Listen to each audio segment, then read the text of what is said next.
Noël Mamère, vous êtes député Europe Écologie, Les Verts, on le sait. Vous avez beaucoup œuvré au moment du projet de loi sur la protection des sources des journalistes. Aujourd'hui, il a été enfoui. Est-ce qu'on a quelque chance de le voir ressortir ? C'est une nécessité de ressortir ce texte sur la protection des sources des journalistes qui est aujourd'hui mise en péril. D'abord parce qu'il n'y a pas de loi, donc il y a une fragilité.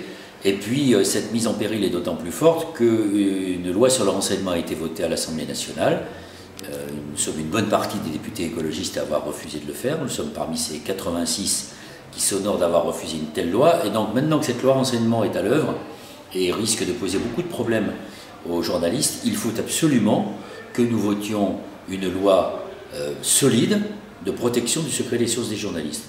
Lors de du premier examen, avec les écologistes, j'avais défendu une loi qui ressemble en tout point à celle des Belges, qui protège vraiment de manière forte le secret des sources des journalistes. C'est à ça qu'on doit arriver. Donc il ne peut pas y avoir de compromis possible sur des aménagements.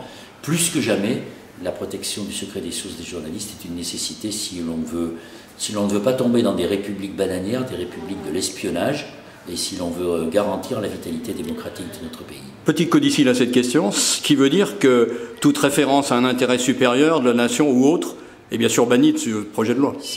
L'introduction de cette disposition qui permettait l'introduction de cette disposition qui permettait d'échapper à la protection du secret des sources avec cette notion d'intérêt supérieur de l'État, c'est évidemment une disposition qui doit être rayée d'un trait rageur par les députés, parce qu'évidemment derrière ces intérêts supérieurs de l'État peuvent se cacher toutes les vilainies qui empêcheront les journalistes de faire vraiment leur